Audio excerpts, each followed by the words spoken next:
우크라이나 전쟁이 길어지면서 안보 불안에 휩싸인 일본은 핵무장을 주장하고 있는데요. 그러나 내부의 반발 여론에 부딪혀 나라가 분열되었다고 합니다. 이런 힘겨루기 상황 속에서 일본 정부의 귀를 의심하게 하는 소식이 들려죠. 바로 한국이 일본보다 앞서 핵을 보유하게 되었다고 합니다. 심지어 미국이 한국에게 먼저 제안했다고 하는데요. 이에 그치지 않고 국제안보기구 창설 멤버로 한국을 초대한 상황. 바이든이 노린 회심의 수에 일본 정부는 당황할 수밖에 없었다고 하죠. 동아시아를 뒤흔든 이 소식 지금부터 자세하게 설명해드리겠습니다. 일본은 전술핵을 남겨야 했다. 폭탄 발언을 내뱉던 그는 자신감에 찬 목소리로 말을 이었는데요.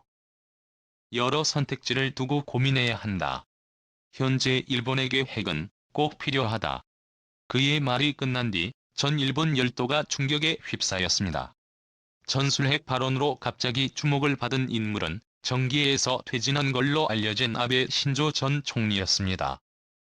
그는 최근 여러 인터뷰를 통해 핵 필요성을 강조 우크라이나처럼 되지 않기 위해 일본은 무장해야 한다고 주장했죠.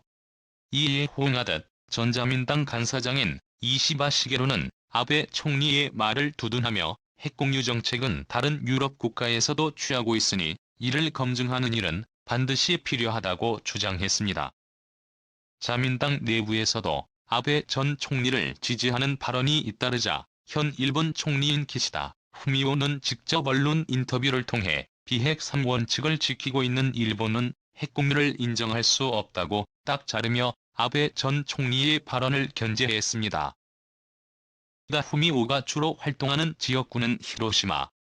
대표적인 원폭 피폭지로 핵에 대한 반감이 심한 지역이기에 이를 용납할 수 없다는 것이 주요 입장인데요. 이제까지는 핵 보유에 대해 반대 여론과 찬성 여론 중 반대 여론이 앞서 있었던 상황이라 기시다 총리의 말에 힘이 실렸지만 우크라이나 사태가 이어지면서 상황이 반전되었죠. 특히 쿠릴 열도 분쟁으로 러시아와 갈등을 겪고 있는 일본은 최근 러시아 함대가 일본의 역주변을 맴돌며 시위를 한 사건까지 겪었기에 러시아에 대한 경각심이 최고조에 달해 있었습니다.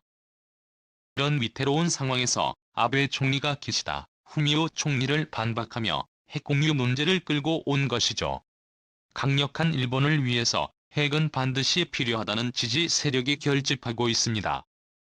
제2야당인 일본 유신회조차 핵공유 문제를 직접 거론하며 아예 핵잠수함을 들여오자는 이야기까지 등장. 마쓰이 이치로 일본 유신회 대표는 핵을 빌미로 총리를 압박하고 있습니다. 일본 여론조사에서도 10명 중 8명이 일본 안보가 위험하다고 답변하며 시민들을 무력을 사용한 러시아의 현상 변경 시도를 허용한다면 이는 차후 중국을 자극해 일본 안보에도 영향을 미친다고 바라봤죠. 직 총리와 현직 총리의 기싸움으로 번져가며 이 문제는 일본 정계는 물론이고 일본 시민들에게도 화제가 되었습니다. 그동안 유약했던 일본의 모습을 탈피하고 강한 일본을 원하는 보수파들의 논리가 전쟁을 계기로 확산된 것입니다.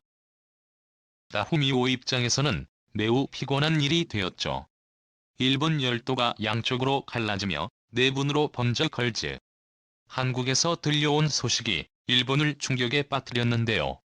바로 한국이 일본보다 먼저 핵분열을 하게 되었다는 소식입니다. 최근 미국과 협력을 강화하고 있던 한국이 일본보다 더 빠르게 핵을 보유할 수 있게 된 것이죠. 우크라이나 전쟁이 시작하면서 한국은 선뜻 러시아 제재에 나서지 못했습니다. 러시아와 협력 관계를 유지하는 한국 기업들을 생각하면 쉽게 내릴 수 있는 결정이 아니었는데요. 그러나 선진국으로 발돋움한 한국의 선택은 예전과 다른 무게감으로 비춰지고 있었습니다.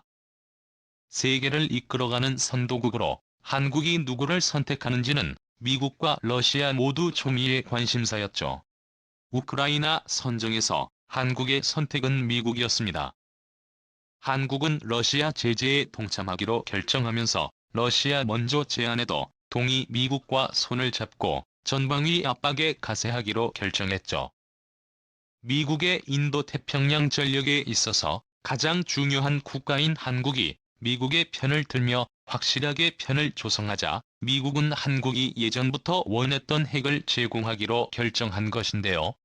한국은 예전부터 핵을 갖추기를 원했습니다. 부터 시작된 핵개발은 그러나 번번이 실패로 돌아갔고 미국의 핵우산 아래에 있는 것으로 만족해야만 했죠. 그러나 우크라이나 전쟁이 시작되고 국제 정세가 다급하게 돌아가면서 한국 내에서 핵무장에 대한 여론이 솟으면서 더 이상 가만히 있으면 안 된다는 인식이 퍼진 것이죠. 미국도 과거 핵우산 전력을 고수하는 것이 의미가 없다는 것을 우크라이나 전쟁을 통해 겪으면서 다른 국가들의 핵무장을 막을 명분이 없었죠. 핵만큼 강력한 방어무기도 없다는 것이 드러난 것입니다. 결국 미국은 나토식 핵공유 프로그램을 한국에게 제안. 향후를 몇 년 이내에 한국이 핵에 접근할 수 있도록 조치하겠다고 나오며 한 발 물러선 것입니다. 나토식 핵공이란 전술핵 재배치를 의미하며 만약 핵공을 프로그램에 가입한 국가가 공격을 받았을 경우 핵을 이용해 보복할 수 있게 허락하는 것을 의미하는데요. 이에 말해 미국이 가진 핵을 한국에서 이용할 수 있게 미국 본토 핵을 한국으로 옮긴다는 이야기입니다. 북한이나 중국의 공격을 받을 경우 한국은 이 핵으로 보복이 가능해지죠.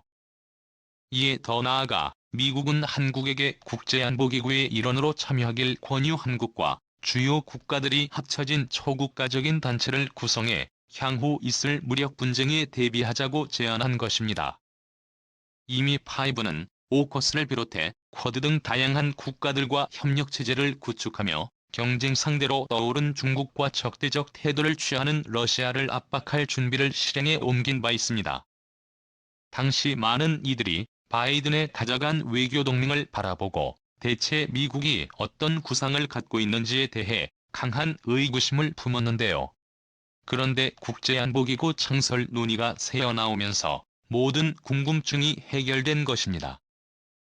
또한 미국과 협력관계를 유지해온 영국, 호주, 캐나다, EU를 비롯해 한국까지 아우르는 대규모 단체를 결성.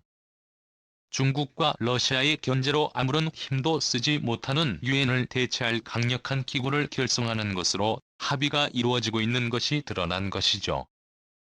현재 각국 실무진들이 화상회의를 통해 조직의 구성과 내부 인력 배치에 대해 논의 중이라고 하는데요.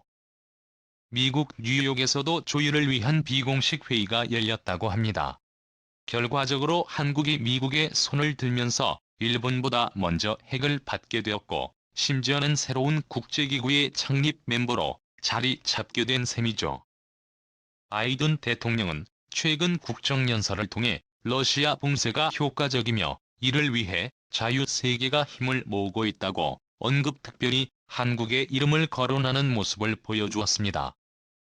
심지어 바이든 대통령은 문재인 대통령에게 친서를 보내며 우크라이나 주권을 지지하는 한국의 모습은 세계 국가의 귀감이 될 것이며 국제 질서 수호에 있어 한국의 리더십은 중요하다는 언급을 남겼습니다. 러시아는 미국의 편으로 돌아선 한국의 분노, 러시아인에게 비호적인 국가 리스트에 한국을 포함하면서 한국에 대해 강력한 제재가 들어갈 것을 선포했죠. 중국 역시 한국이 포함된 국제안보기구 결성에 대해 불편한 기색을 드러내며 미국은 중국을 향해 제로섬 게임을 실행하고 있고 이 문제는 중국 권력 계속해서 자극하는 요인이 되고 있다고 언급했죠. 충격을 받은 국가는 바로 일본이죠. 핵무장 여론으로 나라가 갈리기 직전인 일본은 자신보다 한국이 먼저 핵을 보유할 수 있게 되고 미국에게서 국제안보기구 초청까지 받은 사실을 인정하지 않았습니다. 아베 총리는 한국의 참여 소식에 할 말이 없다며 자리를 피했고 기시다 후미오 총리도 한국의 약진에 별다른 말을 남기지 않는 상황. 하지만 충격을 받은 이들은 정적으로 돌변한 상대를 대상으로 날선 비판을 쏟아내며 권력 다툼에 몰두하고 있습니다. 미국에게 인정받고 핵을 받으려고 안간 힘을 쓰는 일본과 다르게 미국과 손만 잡았을 뿐인데도 핵으로 얻게 된 한국의 국격이 얼마나 상승했는지 알 수 있는 순간인데요. 세계 평화를 위해 결성될 국제안보기구에서 한국이 선진국으로서 책임을 다하길 바라며 앞으로 있을 국제 문제에 있어서 한국이 당당하게 자신의 목소리를 낼 수 있는 국가가 되길 바랍니다. 추정해 주셔서 감사합니다.